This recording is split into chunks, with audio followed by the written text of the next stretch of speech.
ஒரு ஊரில் ஒரு ராஜா இருந்தார். அவர் அடிக்கடி காட்டுக்கு வேட்டையாட போவார். சில நண்பர்களையும் கூட அழைச்சிக்கிட்டு போவார். காட்டுக்கு போனதும் ஆளுக்கு ஒரு பக்கமாக போய் வேட்டையாடுவாங்க. சாயந்தரமாக திரும்பி வருவாங்க. மறுநாள் அரண்மனையில் உட்காந்து ஒவ்வொருத்தரும் அவங்க அனுபவங்களை எல்லாம் சொல்லிக்குவாங்க. அவங்க வீரத்துக்கு தகுந்த மாதிரி பரிசை அந்த ராஜா கொடுப்பார். இது மாதிரி ஒரு தடவை எல்லாரும் வேட்டைக்கு போயிட்டு திரும்பி வந்ததும் உட்காந்து பேச ஆரம்பிச்சிருக்கிறாங்க. ஒருத்தன் சொன்னான், தன்னுடைய வீர செயலை பற்றி அளக்க ஆரம்பிச்சிட்டான். ஏன்னா அதுக்கு பரிசு கிடைக்க போகுதில்ல. அதனால் அவன் என்ன சொன்னான் தெரியுமா? அரசே, நேற்றுக்கு காட்டில் என்னாச்சு தெரியுமா? எனக்கு நேராக ஒரு சிங்கம் வாயை திறந்துக்கிட்டு வந்துட்டுது. நான் பயப்படவே இல்லை. உடனே ஒரு கல்லை எடுத்து குறி பார்த்து வீசினேன். சிங்கத்து வாய்க்குள்ளே போய் அந்த கல் மாட்டிக்கிட்டுது. அவ்வளவுதான். அந்த சிங்கம் என்னை பார்த்துட்டு பயந்துட்டு ஒரே ஓட்டமாக திரும்பி ஓடி போயிட்டுது அப்படின்னா. ஆஹா பலே அப்படின்னு எல்லாரும் கை தட்டினாங்க.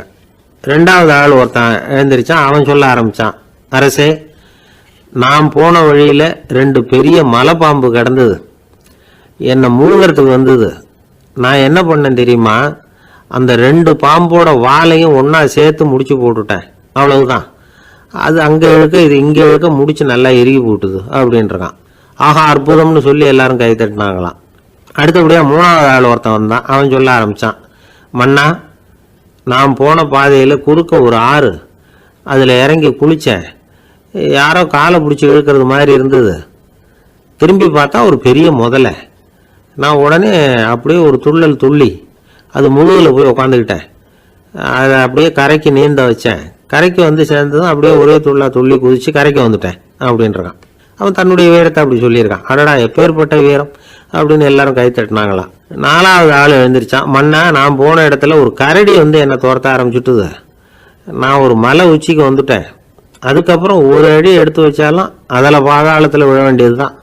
அந்த நேரம் பார்த்து ஒரு பெரிய ராட்சச கழுகு அந்த பக்கமாக பறந்து வந்தது. நான் உடனே அப்படியே உயர எழும்பி அந்த கழுகோட காலை பிடிச்சிக்கிட்டேன். அப்படியே தொங்கிக்கிட்டே வந்தேன். ஒரு நல்ல இடம் வந்ததும் தொப்புன்னு கீழே குதிச்சு நடந்து வந்துட்டேன்னா. இதுக்கும் எல்லாரும் கை தட்டுறாங்க. கடைசியாக ஒரு ஆள் எழுந்திரிச்சான். அரசே, நான் வந்து போன வழியில் ஒரு பெரிய யானை குறுக்க வந்தது. பயங்கரமாக சத்தம் போட்டுக்கிட்டே வந்தது. நான் பயந்து ஓடலை. உடனே என்ன பண்ணேன் தெரியுமா? அந்த யானையோட வாலை பிடிச்சி தூக்கினேன். தலைக்கு மேலே தூக்கி கரன்னு சுற்றினேன். வேகமாக சுற்றி வீசி எறிஞ்சேன். அவ்வளவுதான். அதே ஸ்பீடில் அந்த யானை மேலே போக ஆரம்பிச்சுட்டுது. இன்னும் கூட அது போய்கிட்டே தான் இருக்குது, கீழே விழவே இல்லைன்னா. இதை கேட்டதும் ராஜாவுக்கு கோபம் வந்துட்டுது. என்ன முட்டாள்னு நினச்சிக்கிட்டு பேசுறியா? யானையை வந்து நீ வாழை பிடிச்சி தூக்குன, அதை நான் நம்பணுமா அப்படின்னார். உடனே இவன் பணிவாக பதில் சொன்னான், அரசே, ஒரு சிங்கத்து வாயில் கல் மாட்டிக்கிட்டதை நம்புறீங்க, மலைப்பாம்பு வாழை பிடிச்சி முடிச்சு போட்டதை நம்புறீங்க, முதல்ல முதுகில் சவாரி பண்ணதையும் நம்புறீங்க, கழுகு காலை பிடிச்சிக்கிட்டு பறக்கிறதையும் நம்புறீங்க. அப்படி நம்புறப்ப நான் சொன்னதை மட்டும் நம்பக்கூடாதா அப்படின்னு கேட்டானான். பொய் சொன்னவங்கெல்லாம் தலையை தொங்க போட்டுக்கிட்டாங்களாம். ராஜா அவங்கள பார்த்து சொன்னாராம், நீங்கள் எல்லாரும் என்னை முட்டாளாக்கி இருக்கிறீங்க. கடைசியாக பேசின இவன் தான் எனக்கு உண்மை எது பொய் எதுங்கிறத புரிய வச்சிருக்கிறான். இவன் தான் உண்மையான தைரியசாலி அப்படின்னு சொல்லி அவனுக்கே பரிசையெல்லாம் கொடுத்து பாராட்டினாராம். இப்படி ஒரு கதை. உண்மையை நிலைநாட்டுகிறவன் தான் உண்மையான வீரன் அப்படிங்கிறத இதிலிருந்து நாம் புரிஞ்சுக்கணும். இந்த காலத்துல எல்லாம் பொய் சொன்னாதான் பிழைக்க முடியுங்கிறது ஒரு சில பேரோட நம்பிக்கை. ஒரு அப்பாவுக்கு தன் மகனுக்கு பொய் சொல்ல தெரியலையேங்கிற கவலை. பொய் சொன்னாதான் இந்த உலகத்தில் பிழைக்கலாம், ஆனால் இவனுக்கு அது தெரியலையே, அதனால் இவனை அழைச்சிட்டு போய் நடுக்கடலில் விட்டுட்டு வந்துடுவோம் அப்படின்னு அழைச்சிட்டு புறப்பட்டான். கடற்கரைக்கு போனான். மகனுக்கு சந்தேகம், எங்கேப்பா என்னை அழைச்சிட்டு போகிறேன்னு கேட்டிருக்கான். கடலில் மீன் பிடிக்க கற்றுக் கொடுக்க போகிறேன் உனக்கு அப்படின்னானா. நான் ஏற்கனவே மீன் பிடிச்சிட்டேனேன்னானா இவன் மகன். எங்கே அதுன்னு கேட்டிருக்கான். அப்பங்காரன். சுட்டு சாப்பிட்டுட்டேன்னு இருக்கான் புள்ள. அப்பங்காரன் பார்த்தான், சரி நம்ம புள்ள பொழைச்சிக்கோ அப்படின்னு சொல்லி திருப்பி அழைச்சிட்டு வந்துட்டானா. இணை புரியாத 2 நண்பர்கள் இருந்தாங்களாம். 2 பேரும் விடாமல் சிகரெட்டு குடிக்கிறவங்க. அதில் ஒருத்தன் செத்து போட்டான். இன்னொருத்தன் அதுக்கப்புறம் 2 சிகரெட்டாக குடிக்க ஆரம்பித்தானா. ஏன் இப்படி பண்ணுறேன்னு கேட்டிருக்காங்க. நான் ஒரு சிகரெட்டு தான் குடிக்கிறேன், செத்து போன என்னுடைய ஃப்ரெண்டு இருக்கானே செத்து போனவன், அவனுக்காக இன்னொரு சிகரெட்டு குடிக்கிறேன் அப்படின்னு நானா. இது ரொம்ப ஆபத்து, விட்டுடு அப்படின்னு சொல்லியிருக்காங்க. சரின்னு ஒத்துக்கிட்டான். ஆனால் அதுக்கப்புறமும் ஒரு சிகரெட் விதமாக குடிச்சிக்கிட்டே இருந்தான். சிகரெட்டு பழக்கத்தை நீ இன்னும் விடலையான்னு கேட்டாங்களாம். அந்த பழக்கத்தை நான் எப்போ விட்டுட்டேன், இப்போ நான் குடிக்கிறது என் ஃப்ரெண்டுக்காக அப்படின்னு நானா. இவங்கெல்லாம் எப்படி திருந்துறது? ஒரு கடைக்கு போனேன், 5 ரூபா பணத்தை எடுத்து கொடுத்தேன். ஒரு தினசரி பத்திரிகையை கேட்டேன். அவர் உடனே அங்கே அடுக்கி வச்சுருந்த பத்திரிகையில் ஒன்று எடுத்து என் கையில் கொடுத்தார். வாங்கிக்கிட்டேன். மீதி பணத்தை எடுத்தார். அதையும் என் கையில் கொடுக்கணும்ல, கொடுக்கல. எதிரில் இருந்த பலகையில் வச்சு எடுத்துக்க சொன்னார். எப்பவும் அவர் அப்படி தான் பண்ணுவார். நானும் எடுத்துக்கிட்டு வந்துடுவேன். இவர் ஏன் இப்படி பண்ணுறாருங்கிறது எனக்கு ரொம்ப நாளாக ஒரு சந்தேகம். ஒரு நாள் அவர்கிட்டே இதை கேட்டுவிட்டேன். ஏங்க, நீங்கள் உங்கள் கடைக்கு வந்து பொருள்கள் வாங்குறவங்களுக்கு நீங்கள் பாக்கி சில்லறையை கொடுக்குறப்போ பலகையில் வச்சு விட்றீங்க, கையில் கொடுக்க மாட்டேங்கிறீங்களே, ஏன் அப்படின்னு கேட்டேன். காசை கையில் கொடுத்தா நம்மக்கிட்ட இருக்கிற லட்சுமி போயிடுவா சார் அப்படின்னார். அதாவது பணம் செலவாயிடும் அப்படின்னு அர்த்தமா. இன்னொரு நண்பர், அவர் ஒரு நாள் வழக்கத்துக்கு மாறாக ரொம்ப சோகமாக உட்காந்துருக்கிறார். ஏங்க என்னாச்சு, ஏன் இப்படி கப்பலே கவிழ்ந்தது மாதிரி உட்காந்துருக்குறீங்க அப்படின்னு கேட்டேன். கப்பலே கவிழ்ந்திருந்தா கூட நான் இப்படி கவலைப்பட மாட்டேன் சார், வேற ஒன்று நடந்து போச்சுன்னார். என்னன்னு கேட்டேன். என் உச்சந்தலையில் பல்லி ஒன்று விழுந்துட்டுதுன்னார். அதுக்காகவா இப்படி அப்படின்னு ஆச்சரியப்பட்டேன். ஆமாங்க, பல்லி உச்சந்தலையில் விழுந்தால் பலன் என்னன்னு பஞ்சாங்கத்தில் பார்த்தேன், மரணம்னு போட்டிருக்கு அப்படின்னு சொல்லிவிட்டு அவர் தொடர்ந்து கவலைப்பட ஆரம்பிச்சிட்டார். இப்படியும் ஒருத்தர், என் கூட வேலை பார்க்குற ஒருத்தர் எப்படி தெரியுமா, தினமும் வலது காலை வச்சு தான் ஆஃபீஸுக்கு உள்ளே நுழைவார். என்னைக்காவது தவறுதலாக இடது காலை வச்சு உள்ளே வந்துட்டார்னா அன்னைக்கு பூரா மனசு சங்கடப்படுவார். எந்த வேலையும் சரியாக ஓடாது. கேரம் போர்டு ஆடுற ஒருத்தர் எப்போ ஆட உட்காந்தாலும் ஸ்ட்ரைக்கரை கை தவறி கீழே விழுற மாதிரி பண்ணி அதுக்கப்புறம் அதை எடுத்துக்கிட்டு ஆட உட்காருவார். ஏன்னா எப்போவும் ஒரு தடவை நிஜமாகவே அது வந்து கை தவறி கீழே விழுந்திருக்குது. அன்னைக்கு பிரமாதமாக ஜெயிச்சுட்டார். உடனே ஒரு முடிவுக்கு வந்துட்டார், கை தவறுனா லாபம் அப்படின்னு. அதுக்கப்புறம் அதையே பழக்கமாக்கிக்கிட்டார். பூனை குறுக்க போனால் சகனம் சரியில்லைன்னு நினைக்கிறவங்க உண்டு. ஆனால் ஒருத்தர் எப்படி தெரியுமா, அவர் வெளியில் கிளம்புற சமயம் பக்கத்து வீட்டு ரேடியோவில் மியாவ் மியாவ் பூனை குட்டின்னு பாட்டு சத்தம் கேட்டால் கூட போதும், சகனம் சரியில்லைன்னு பிரயாணத்தை கேன்சல் பண்ணிவிடுவார். இப்போ இவ்வளவும் எதுக்கு சொல்கிறோம்னா, அளவுக்கு மீறின சகுன நம்பிக்கைகள் இருக்குது பாருங்கள், இதோட பயமும் சேர்ந்துக்கிட்டதுன்னு வச்சுக்கோங்க, இது ஒருத்தருடைய மனநிலையை பாதிச்சிடும். இது வந்து உளவியல் நிபுணர்கள் சொல்கிற கருத்து. வாழ்க்கையே தடுமாற வச்சிரும். பாதுகாப்பு இல்லாத உணர்வு, ஒரு விதமான டிப்ரெஷன் மனநிலை, இதெல்லாம் தான் இதுக்கு காரணமாக அமையலாம். சில பேர் காய்கறி நறுக்க கத்தியை கையில் எடுத்தால் கூட நேரம் சரியாக இருக்கா அப்படின்னு பார்த்துட்டு தான் வேலையை ஆரம்பிக்கிறது வழக்கம். அறிவு தான் மனசுக்கு வாத்தியாராக இருக்கணும். அப்போ தான் வாழ்க்கை வந்து நிம்மதியாக இருக்கும். அறிவு வந்து மனசு சொல்கிறபடியெல்லாம் கேட்க ஆரம்பிச்சுட்டுதுன்னா இடைஞ்சல் தான். ஒருத்தருக்கு 7ஆம் நம்பர் தான் ராசியான நம்பரான். 7ஆம் தேதி தான் எந்த காரியத்தையும் ஆரம்பிப்பாராம். 7 எழுத்து வர்றது மாதிரி பேரை மாற்றி வச்சுக்கிட்டார். 7 மணிக்கு தான் தினமும் எழுந்திருப்பார். 7ஆம் நம்பர் வீட்டில் தான் குடியிருக்கார். கல்யாணம் கூட 7ஆம் தேதி தான் பண்ணிக்கிட்டார். அவர் ஒரு நாள் குதிரை பந்தயத்துக்கு போனாராம். குதிரையோட பேரையெல்லாம் பார்த்தார். ஒரு குதிரையோட பேர் 7 எழுத்தில் அமைஞ்சிருந்தது. 7 தானே இவருக்கு அதிர்ஷ்ட நம்பர். அதனால் உடனே அது பேரில் பணத்தை கட்டினார். பந்தயம் நடந்தது. என்ன சார் ஆச்சுன்னு கேட்டாங்க. நான் பணம் கட்டின அந்த என்னோட குதிரை 7ஆவதாக வந்து சேர்ந்தது சார் அப்படின்னாராம் சோகமாக. ஒரு ஊரில் ஒரு ஆள் இருந்தான். அவன் ஒரு நாள் கோயிலுக்கு போனான். கடவுள்கிட்ட வேண்டிக்கிட்டான், எனக்கு ஒரு 1 லட்சம் ரூபா நீ கொடுத்தா நான் உன் சன்னதியில் ஒரு தேங்காய் உடைக்கிறேன் அப்படின்னு வேண்டிக்கிட்டான். கடவுள் பார்த்தார். உடனே அவன் கண் முன்னாடி தோன்றினார். இந்தா நீ கேட்ட 1 லட்சம் ரூபாய் அப்படின்னு சொல்லி அவன் கையில் பணத்தை கொடுத்துட்டு மறைஞ்சிட்டார்.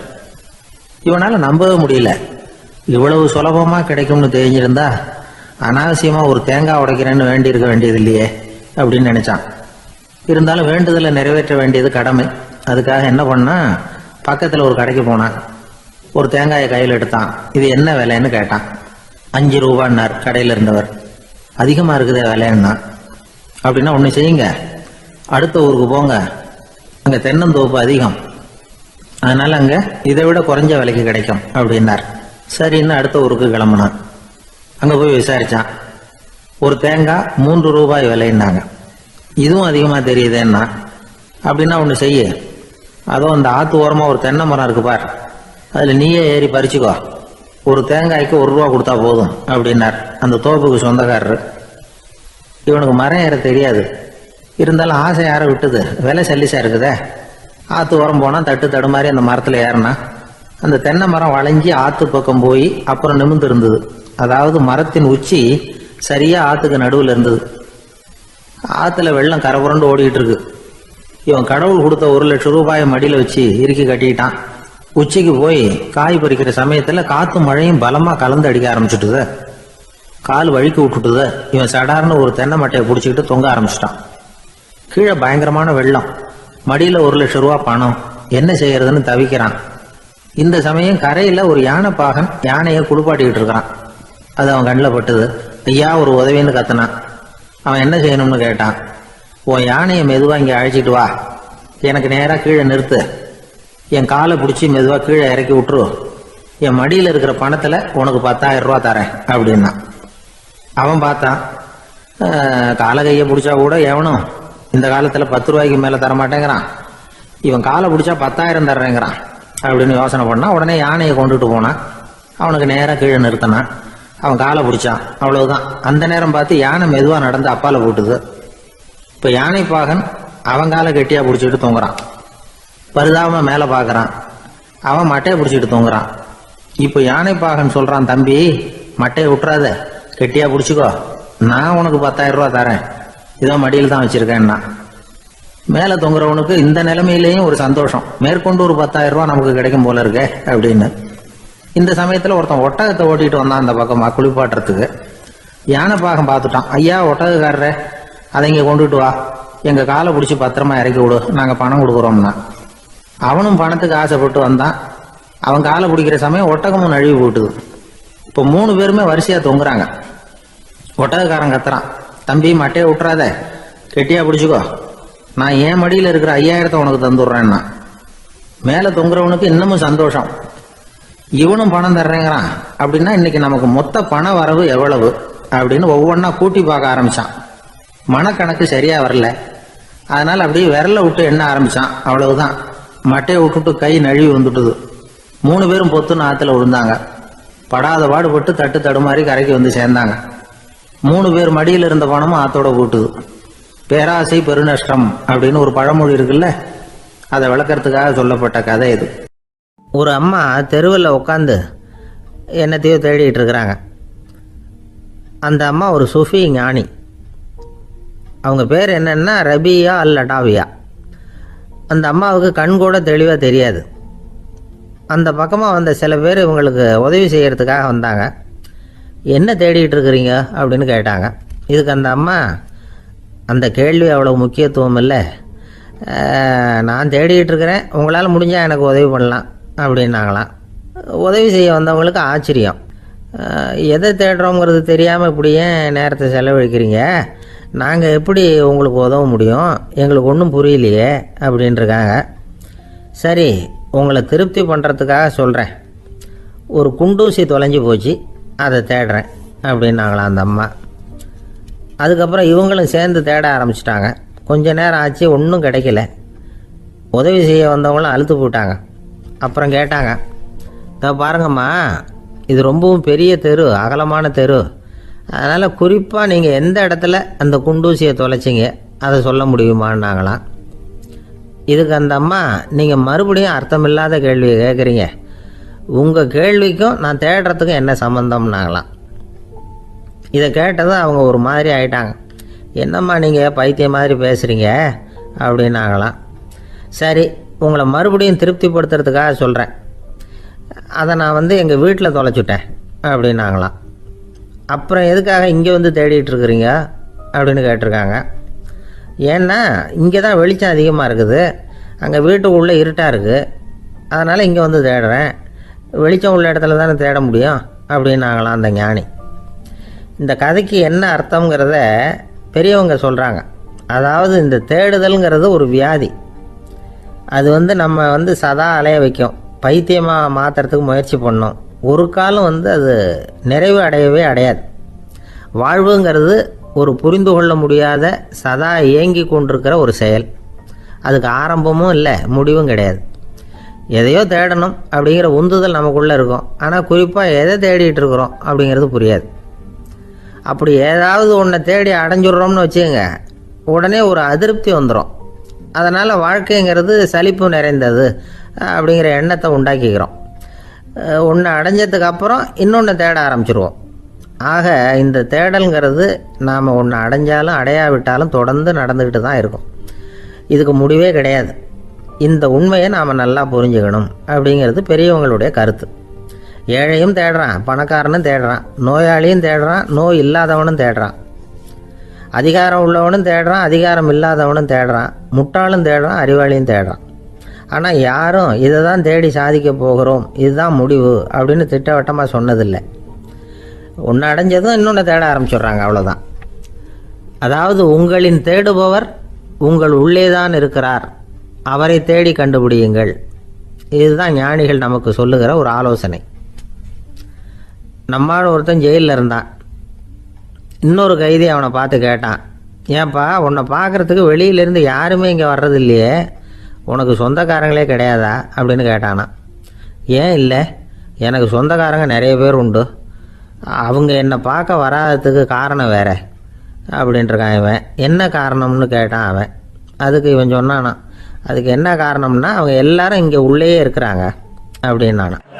ஒரு ரயில் வேகமாக போயிட்டுருக்கு. அது ஒரு ரயில்வே ஸ்டேஷனில் கொஞ்ச நேரம் நின்றுது. அப்போ அதில் ஒரு ஆள் ஏறினார். தலையில் ஒரு மூட்டையை வச்சுருந்தார். மூட்டையை தலையில் சுமந்துக்கிட்டே உள்ளே வந்தார். மூட்டையை தலையில் சுமந்துக்கிட்டே ஒரு இடத்துல உட்காந்தார். ரயில் மறுபடியும் புறப்பட்டுது. இவர் தன் தலையில் இருந்த மூட்டையை கீழே இறக்கி வைக்கணும்ல, வைக்கல, சுமந்துக்கிட்டே வரார். எதிரில் உட்காந்துருந்தவர் கேட்டார், ஏங்க ஏன் இப்படியே உட்காந்துருக்குறீங்க தலையில் மூட்டையை வச்சுக்கிட்டு, மூட்டையை கீழே இறக்கி வைக்கலாமே அப்படின்னார். வேணாங்க, பாவம், தலையில் இருக்கிற மூட்டையை இறக்கி ரயிலில் வச்சா ரயிலுக்கு பாரம் அதிகமாக இருக்கும் அப்படின்னார் அவர். இப்படி ஒரு ஆளை பார்த்தா நமக்கு சிரிப்பு தான் வரும். ஏன்னா ரயிலுங்கிறது அந்த மூட்டையையும் சேர்த்து சுமந்துக்கிட்டு தான் போகுது. அவன் அந்த மூட்டையை தலையில் வச்சுருந்தாலும் ஒன்று தான், தரையில் வச்சுருந்தாலும் ஒன்று தான். அதனால் ரயிலுக்கு எந்த மாற்றமும் ஏற்பட போகிறதில்ல. அதே மாதிரி தான் நம்ம மனமும். இதுவும் ஒரு தேவையில்லாத சுமை, அனாவசியமாக சுமந்துக்கிட்டு இருக்கிறோம். இதை கீழே இறக்கி வச்சுட்டா வாழ்க்கை பிரயாணம் சுகமாக இருக்கும். ரயில் பிரயாணம் பண்ணுற அந்த ஆள் மூட்டையை சுமக்கிறான், வாழ்க்கை பிரயாணம் பண்ணுற நாம மனசை சுமக்கிறோம். இது ரெண்டுக்கும் எந்த வித்தியாசமும் இல்லை. மனசை கீழே இறக்கி வச்சுட்டா பாரம் இல்லாமல் வாழலாம், பறவைகள் மாதிரி பறக்கலாம், குழந்தைகள் மாதிரி கள்ளங்கபடம் இல்லாமல் வாழலாம். இந்த வெளி உலகத்தில் நாம் நிலை பெற்று இருக்கணும், வேரூன்றி இருக்கணும். அதே சமயம் நம்முடைய உள்வெளியில் ஆன்மீக வாழ்க்கையில் பாரம் இல்லாமல் இருக்கணும். அப்போ பறக்கணும், நதியை போல் ஓடணும், மிதக்கணும், பயணம் சுகமாக இருக்கும், களைப்பு தெரியாது, கவலை தெரியாது. ஒரு சீடன் போதி தர்மரை நாடி வந்தான். குருவே, நீங்கள் என்ன வெறுமையாக இருக்க சொன்னீங்க, நான் இப்போ மறுபடியும் வெறுமையானவன் ஆகிட்டேன், அதனால் இப்போ என்ன செய்ய சொல்கிறீங்க என்ன அப்படின்னு சொல்லி நின்னான். உடனே அந்த குரு பக்கத்தில் இருந்த ஒரு குச்சியை எடுத்து அவன் தலையில் அடித்து, போய் அந்த வெற்றுத்தன்மையையும் வீசி எறிந்து விட்டு வா அப்படின்னார். நான் இப்போ காலியாக இருக்கிறேன்னு ஒருத்தன் சொல்கிறான்னு வச்சுக்கோங்க, அது உண்மை இல்லை. ஏன்னா இன்னமும் அதில் நான்கிற எண்ணம் இருக்குது. எந்த சிந்தனையும் இல்லாமல் இருக்கிறது கடினம்தான். ஆனாலும் மனிதன் அதில் உள்ள நுட்பத்தை புரிஞ்சுக்கிட்டான்னா இவ்வளவு தூரம் தூக்கி சுமந்துக்கிட்டு வந்த அந்த மனதின் முட்டாள்தனத்தை அவனே பார்த்துட்டு சிரிப்பான். இதுதான் பெரியவங்க சொல்லியிருக்கிற ஆலோசனை. நம்மால் ஒருத்தன் தலையில் ஒரு பெரிய மூங்கில் கூடையோடு ரயிலில் உட்காந்தான். கூடை தலையில் இருந்தது, கீழே இறக்கி வைக்கல. எதிரில் இருந்தவர் கேட்டார், ஏங்க எதுக்காக அதை அனாவசியமாக சுமந்துக்கிட்டே இருக்கீங்க, கீழே இறக்கி வைங்களேன்னார். இல்லைங்க, நான் வீட்டை விட்டு புறப்படும் பொழுதே என் பையன் சொல்லிவிட்டான் கூடைய தலையை விட்டு இறக்கக்கூடாதுன்னு அப்படின்னார். அவன் சின்ன பையன், விவரம் இல்லாமல் சொல்லியிருப்பான். இப்போ என்ன நேரில் வந்தால் பார்த்துக்கிட்டு இருக்கிறான், நீங்கள் இறக்கி வைங்கன்னார் அவர். அவன் நேரில் பார்த்துக்கிட்டு இல்லை, இருந்தாலும் நான் இந்த கூடையை கீழே இறக்கி வச்சா அது அவனுக்கு தெரிஞ்சிடும் அப்படின்னாரு இவர். அது எப்படின்னார் அவர். அவன் தனக்கு டிக்கெட் வாங்க வேணாம்னு சொல்லி இப்போ இந்த கூடைக்குள்ளே தான் உட்காந்துருக்கிறான் அப்படின்னார் இவர். ஒரு தெருவில் சில சிறுவர்கள் விளையாடிக்கிட்டு இருந்தாங்க. ஏதோ ஒரு உயரமான கல்லை நடுத்தெருவில் வச்சு அதை சுற்றி சுற்றி ஓடி வந்துக்கிட்டு இருக்கிறாங்க. அது என்ன விளையாட்டோ அவங்களுக்கு தான் தெரியும். கொஞ்ச நேரம் அப்படி விளையாடிக்கிட்டு இருந்தவங்க விளையாடி முடிச்சதும் அந்த கல்லை நடுத்தெருவில் அப்படியே விட்டுட்டு அவங்கவுங்க வீட்டுக்கு ஓடி போட்டாங்க. அதுக்கப்புறம் அந்த வழியாக 2 பெண்கள் பேசிக்கிட்டே வந்தாங்க. பேச்சு சுவாரஸ்யத்தில் நடுத்தெருவில் இருந்த அந்த கல்லை கவனிக்கலை. காலில் இடிச்சுட்டுது, லேசாக ரத்தம் வந்துட்டுது, வலி தாங்கலை. காலில் இடிச்சுக்கிட்ட பொண்ணு திட்ட ஆரம்பிச்சுட்டுது. வர வர ஊர் உலகம் ரொம்ப கெட்டு போச்சு, யாருக்கும் பொறுப்பே கிடையாது பாரு, இப்படி நடுத்தருவில் பொறுப்பு இல்லாமல் இப்படி கல்லை போட்டு வச்சுருக்குறாங்களே, இது நியாயமா அப்படின்னு சொல்லி இந்த சமூகத்தை கடுமையாக விமர்சனம் பண்ணிக்கிட்டு அவங்க போயிட்டாங்க. கொஞ்ச நேரம் கழித்து ஒரு வாலிபன் அந்த வழியாக வந்தான். அந்த கல்லை பார்த்தான், நின்னான், ஒரு நிமிஷம் யோசனை பண்ணான், என்ன பண்ணலாம்னு பார்த்தான். தன்னுடைய வீரத்தையும் பலத்தையும் காட்டணும்னு நினச்சான். பின்னாடி போனான். அப்புறம் வேகமாக ஓடி வந்து ஒரு சின்ன ஹை ஜம்ப் அப்படியே துள்ளி குதிச்சான். துள்ளி குதித்து தாண்டி அந்த பக்கமாக போய் விழுந்தான். அப்படியே விசில் அடிச்சுக்கிட்டு அவன் பாட்டுக்கு நடந்து போகிறான். அடுத்தபடியாக ஒரு காதல் ஜோடி அந்த வழியாக வந்தது. நடுத்தெருவில் கல் கண்ணில் பட்டது. அவங்க 2 பேரும் ரொம்ப நெருக்கமாக சேர்ந்து வந்துக்கிட்டு இருக்கிறாங்க. நடுவில் கல் இருக்கிறதுனால கொஞ்ச நேரம் 2 பேரும் விலகி மறுபடியும் இந்த பக்கம் வந்து சேர்ந்து போகணும். கொஞ்ச நேரம் நாம் பிரிய வேண்டி இருக்குதே அப்படின்னு வருத்தத்தோடு முணுமுணுத்துக்கிட்டே இந்த பக்கம் வந்தாங்க. அதுக்கப்புறம் வழக்கம் போல் சேர்ந்து அவங்க பாட்டுக்கு எதிர்காலத்தை பற்றி கற்பனை பண்ணிக்கிட்டே போயிட்டாங்க. கடைசியாக அந்த வழியாக பார்வை இல்லாத ஒருத்தர் வந்துக்கிட்டு இருக்கார். அவர் கையில் வழக்கமாக வச்சிருக்கிற அந்த ஊன்றுகோல், கையில் இருக்கிற அந்த ஊன்றுகோலால் தனக்கு முன்னாடி அப்படியே தட்டிக்கிட்டு பார்த்துக்கிட்டே அவர் மெதுவாக நடந்து வந்துக்கிட்டு இருக்கிறார். வழியில் இருக்கிற அந்த கல் தட்டுப்பட்டுது. உடனே நடுத்தெருவில் ஒரு கல் இருக்குங்கிறத அவர் புரிஞ்சுக்கிட்டார். உடனே குனிஞ்சார். அந்த கல்லை தடவி பார்த்து எடுத்தார். தெரு ஓரமாக கொண்டுட்டு போய் போட்டார். அதுக்கப்புறம் அவர் பாட்டுக்கு அவர் வழியில் நடந்து போனார். இப்போது இதில் பல பேர் வந்தாங்க போனாங்க. இவங்களில் பார்வை உள்ளவங்க யார், பார்வை இல்லாதவங்க யார்? இப்படி ஒரு கேள்வி கேட்டால் என்ன பதில் சொல்ல முடியும்? கொஞ்சம் யோசிச்சு பார்த்தா இன்னைக்கு பல பேர் இப்படி தான் இருந்துகிட்டு இருக்கிறோம். ஒரு ஆள் பார்க்கறதுக்கு பெரிய மனுஷன் மாதிரி இருக்கார். ஒரு தெரு வழியாக நடந்து வந்துக்கிட்டு இருந்தார். இருட்டு நேரம். வழியில் ஒரு பெரிய கல் கிடந்தது, கருங்கல். பார்த்தார். கொஞ்ச நேரம் யோசிச்சார். போய் தூக்கி பார்த்தா ரொம்ப கனமாக இருந்தது. இன்னொரு ஆள் சேர்ந்தாதான் தூக்க முடியும். இவர் உடனே ரோட்டோரமாக போய் ஒரு மரத்தடியில் உட்காந்துக்கிட்டார். 2 பக்கமும் பார்த்துக்கிட்டே இருக்கார், யாராவது வர்றாங்களான்னு. கொஞ்ச நேரத்தில் ஒருத்தர் வந்தார். இவருக்கு தெரிஞ்சவர். என்னங்க இந்த நேரத்தில் இங்கே உட்காந்துருக்குறீங்கன்னு கேட்டார் அவர். அதோ அந்த கருங்கல் அப்படின்னு சுட்டி காட்டினார். ஓ, அதை தூக்கி ஓரமாக போடணுமா? வாங்க 2 பேரும் தூக்கலான்னார் வந்தவர். நான் அதுக்காக உட்காந்துருக்கலன்னார் இவர். பின்ன வேற எதுக்காகன்னார் அவர். ஒரு மனுஷன் கருங்கல்லில் காலை இடிச்சுக்கிட்டான்னா எப்படி துள்ளுவான்னு பார்க்கணுங்கிறது எனக்கு ரொம்ப நாளாக ஒரு ஆசை. அதுக்காக தான் உட்காந்துருக்கிறேன் அப்படின்னாராம். ஒரு நாள் ஒரு தகப்பனார் தன்னுடைய பிள்ளைய அழைச்சிக்கிட்டு வந்தார். சார், இவன் சரியாக படிக்க மாட்டேங்கிறான், பெரியவங்களை மதிக்க மாட்டேங்கிறான். நீங்கள் கொஞ்ச நாள் இவனுக்கு குருவாக இருந்து நல்ல விஷயங்களை சொல்லி கொடுத்தா தேவையில்லைன்னார். பெரியவங்களையும் மதிக்காதவன் எப்படி என்ன மதிக்க போகிறான் அப்படிங்கிறது நமக்கு யோசனை வரும் இல்லையா? வேணாங்க, என்னை விட்டுருங்க அப்படின்னோம். அவர் விட மாட்டேன்னு விட்டார். இல்லைன்னா அவரே சிஷ்யன் ஆகிடுவார் போல இருந்தது. சரி, வேறு வழி இல்லாமல் அந்த பையனையே என்னுடைய சீடை நான் ஏற்றுக்கிட்டு உபதேசம்லாம் பண்ண ஆரம்பித்தோம். அதாவது குரு பக்தின்னா அது எப்படி இருக்கணுங்கிறத பற்றி சொல்லி கொடுத்தோம் அவனுக்கு. சதமகர் அப்படின்னு ஒரு குரு இருந்தார். அவருக்கு ஒரு சீடன். அவன் பேர் துளசி சைதன்யன், நைஷ்டிக பிரம்மச்சாரி. தன்னுடைய குருவுக்கு எந்த நேரத்தில் எது தேவைங்கிறத புரிஞ்சுக்கிட்டு சேவை செய்கிறவன். ஆனால் இவனை பற்றி மற்ற சீடர்களுக்கு பொறாமை வந்துட்டுது. இவன் மட்டும் இப்படி இருக்கானேன்னு உடனே குருக்கிட்ட போய் கோல் மூட்டினாங்க. அவன் சரியில்லை, அவன் நடந்துக்கிறது சரியில்லை, அப்படி இப்படின்னு எதையாவது சொல்லி. இருந்தாலும் இதையெல்லாம் அந்த குரு நம்பலை. அவருக்கு தெரியும் யார் யார் எப்படின்னு. துளசி சைதன்யன் பெருமையை மற்ற சீடர்களுக்கு உணர்த்தணும் அப்படின்னு நினைச்சார். அதுக்கு ஒரு வழி பண்ணார். ஒரு நாள் சீடர்களை எல்லாம் கூப்பிட்டுக்கிட்டு ஒரு காட்டு வழியாக போய்கிட்டு இருந்தார். அங்கே ஒரு பெரிய மலை அருவி கொட்டிக்கிட்டு இருந்தது. குரு சீடர்கள் பக்கம் திரும்பினார். இந்த மலையின் மேலே இருந்து அந்த படு பாதாளத்தில் குதிக்கிறதுக்கு உங்களில் யார் தயார் அப்படின்னு கேட்டார். ஒரு சீடனும் ஆய திறக்கலை, ஒதுங்கி நின்றுக்கிட்டாங்க. பின்னாடி மூட்டை முடிச்சோடு வந்துக்கிட்டு இருந்தான் துளசி சைதன்யன். அவனை பார்த்தார். தப்பாருப்பா, நீ மேலே இருந்து அந்த அருவியில் குதி அப்படின்னார். அப்படியே செய்கிறேன் சுவாமின்னா ஓடி போய் பொத்துன்னு குதிச்சுட்டான். அடுத்த கணமே குருநாதர் தன்னுடைய யோக சக்தியால் பறந்து போய் அவன் கீழே விழுந்துடாமல் தாங்கி பிடிச்சி கொண்டுகிட்டு வந்துட்டார். மற்ற சீடர்களுக்கெல்லாம் ஒரு மாதிரி ஆயிட்டுது. அடுத்தபடியாக என்ன பண்ணலாம்னு யோசித்தாங்க இவனை மாட்டி விடுறதுக்கு. ஒரு நாள் வெத்தலை அடிக்கிற ஒரு சின்ன உரலையும் உலக்கையையும் எடுத்து ஒளிய வச்சுட்டாங்க. சதமகர் சன்னியாசி இல்லை, அவர் வெத்தலை போடுவார். பல்லு சரியில்லை, அதனால் இடித்து தான் வெத்தலையை போடணும். திடீர்னு வெத்தலை பாக்கு கேட்டார். வழக்கமாக உரலில் இடித்து தர்றது தான் துளசியின் பழக்கம். உரலை தேடினா கிடைக்கல, என்ன பண்ணுறது? குரு கேட்டுவிட்டாரே, குரு சேவை தானே முக்கியம். என்ன பண்ணால் வெத்தலை பாக்க தன்னுடைய வாயில் போட்டு முன்னும் அதை எடுத்து அவர்கிட்ட கொடுத்துட்டான். குரு எதையோ படிச்சுக்கிட்டே அதை வாங்கி வாயில் போட்டுக்கிட்டார். துளசி இன்னைக்கு தாம்பூலம் நல்லா இடிக்கப்பட்டிருக்கு, ருசியாக வேற இருக்குது, அதை இடித்த பாத்திரத்தை என் கண்ணால் பார்க்கணும்னு ஆசையாக இருக்குன்னுட்டார். அதை மட்டும் அனுப்பி போய் நீ வர வேண்டான்னு வேற சொல்லிவிட்டார். இதை கேட்டதும் துளசி தவிச்சு போயிட்டான். இவன் போகாமல் எப்படி வாயை மட்டும் அனுப்பி வைக்க முடியும்? இவன் தவிக்கிறத பார்த்ததும் மற்ற சீடர்களுக்கெல்லாம் மனசுக்குள்ளே ரொம்ப சந்தோஷம். துளசி கொஞ்சமும் யோசிக்கலை. வாழை எடுத்தான், தன்னுடைய தலையவே அப்படியே அறுத்து வெட்டி எடுத்தான். இன்னொரு சீடங்கிட்ட கொடுத்துட்டான், எடுத்துகிட்டு போன்னு சொல்லி. கொண்டுட்டு போய் குரு முன்னாடி வைக்கிறாங்க. அந்த தலையில் வாய் திறந்துருக்கு, வெத்தலை போட்டு முன்னு இருந்தது, தெரிஞ்சு போச்சு, சிவப்பாக இருந்தது. அவனுடைய குரு பக்தியை இப்போ எல்லாரும் ஒத்துக்கிட்டாங்க. அதுக்கப்புறம் குரு சதமகர் தன்னுடைய அற்புத திறமையினால் அந்த தலையை மறுபடியும் ஒட்ட வச்சுட்டார். துளசிக்கு உயிர் வந்துட்டுது. இப்படி ஒரு பெரிய கதை உண்டு. அதாவது துளசி சைதன்யன் அவனுடைய குரு பக்தி எப்படி அப்படின்னு கேட்டோம்.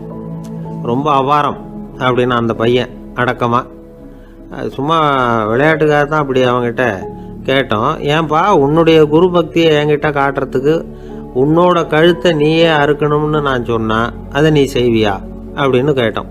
என்னுடைய கழுத்தை நானே அறுக்க வேண்டிய அவசியம் இல்லை சார் அப்படின்னா அவன். ஏண்டான்னு, அதே காரியத்தை தான் இனிமேல் நீங்கள் தினமும் செய்ய போறீங்களே சார் அப்படிங்கிறான்.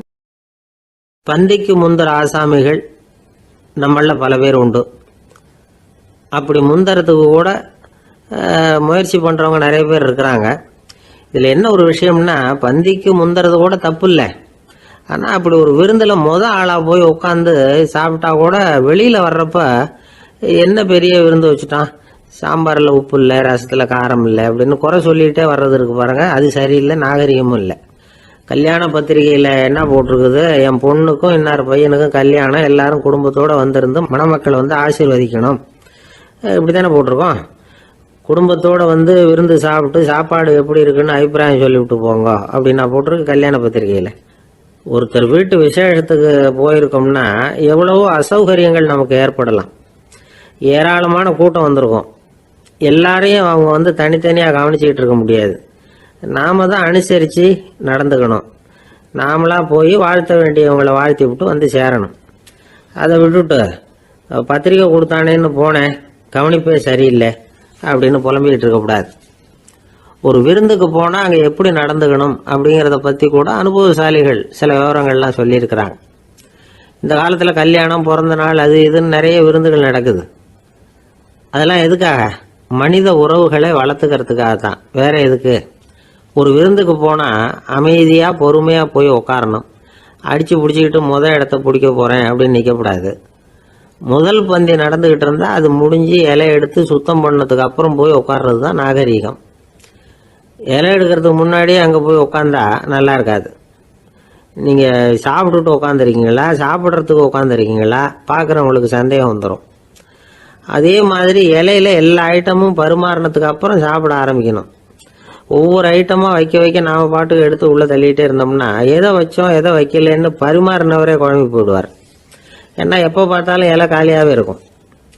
சாப்பிட்றப்போ உங்கள் சாப்பாட்டையே நீங்கள் கவனிக்கணும். அடுத்தவங்க இலையில என்ன இருக்குது, பக்கத்தில் இருக்கிறவர் எதை அதிகமாக சாப்பிட்றார், இதெல்லாம் நமக்கு என்னத்துக்கு? எல்லாரும் சாப்பிட்டு முடிக்கிற வரைக்கும் பொறுமையாக இருக்கிறது தான் நல்லது. நீங்கள் மட்டும் திடீர்னு பாதியில் எழுந்திரிச்சு பக்கத்தில் இருக்கிறவங்களுக்கு சங்கடமாக இருக்குமேங்கிறதெல்லாம் யோசிக்காமல் நீங்கள் பாட்டு எழுந்திரிச்சு போகக்கூடாது. பக்கத்தில் உள்ளவங்க உங்களை எழுந்திரிக்க சொன்னால் எழுந்திரிச்சு போகலாம். விருந்துகளில் சாப்பாட்டை வீணாக்கிறதே ஒரு நாகரிகமாக போட்டுது. இந்த காலத்தில் சாப்பாட்டுக்கே கஷ்டப்பட்டுக்கிட்டு பல பேர் இந்த உலகத்தில் இருக்கிறப்போ சாப்பாட்டை வீணாக்கிறது எவ்வளோ பெரிய மோசங்கிறத நினச்சி பார்க்கணும். வேணுங்கிற அளவுக்கு கேட்டு வாங்கி சாப்பிட்றது தான் முறை. விருந்தில் இந்த பஃபே அப்படின்னு சொல்லி ஒரு முறை சொல்கிறாங்கல்ல, அதாவது உணவு வகைகளையெல்லாம் பொதுவாக ஒரு இடத்துல வச்சுடுறது, நமக்கு தேவையானதை நாமே எடுத்துட்டு ஒரு தட்டில் போட்டுக்கிட்டு சாப்பிட வேண்டியது. இதில் கூட சில பேர் தேவைக்கு அதிகமாக எடுத்து போட்டுக்கிட்டு வீணாக்குறாங்க. சில சமயம் கடைசியாக சாப்பிட போகிறவங்களுக்கு எல்லா ஐட்டமும் கிடைக்காம போகலாம். அதை போய் பெருசு பண்ணிகிட்டு இருக்கக்கூடாது. என்ன சார் இந்த அளவுக்கு கூடவா நாகரிகம் தெரியாமல் இருக்கிறோம், இதை போய் பெருசாக சொல்ல வந்துட்டீங்களே அப்படின்னு நினைக்கலாம். ஒருத்தர் 2 பேருக்கு இந்த விவரம் தேவைப்படலாம். அவங்க காதலையும் இது விழட்டுமேங்கிறதுக்காக தான் இது. ஒரு பெரிய கல்யாண விருந்து நடந்துக்கிட்டு இருந்தது. விருந்து மண்டபத்து வாசலில் ஒருத்தர் நின்றுக்கிட்டு வர்றவங்களையெல்லாம் ரொம்ப மரியாதையாக வணங்கி உள்ளே அனுப்பி வச்சுக்கிட்டு இருந்தார். எப்படி தெரியுமா? வர்றவங்க கையெல்லாம் பிடிச்சி முத்தம் கொடுத்து அதுக்கப்புறம் உள்ளே அனுப்பி வச்சுக்கிட்டு இருந்தாராம். கூட்டம்லாம் முடிஞ்சதுக்கப்புறம் அவர்கிட்ட போய் கேட்டிருக்கிறாங்க, சார் நானும் எவ்வளவோ விருந்துகளுக்கு போயிருக்கிறேன், இருந்தாலும் இவ்வளவு மரியாதையாக வர்றவங்க கைக்கெல்லாம் முத்தம் கொடுத்து வரவேற்கிறத இங்கே தான் பார்க்குறேன் அப்படின்னு சொன்னாங்க. அதுக்கு அவர் சொன்னார், அட போங்க சார், நான் முத்தம் கொடுக்கல, முந்தின பந்திக்கு வந்து சாப்பிட்டவங்களே அடுத்த பந்திக்கும் வர்றாங்களான்னு மோந்து பார்த்து அனுப்பி வச்சுக்கிட்டு இருந்தேன் அப்படின்னார்.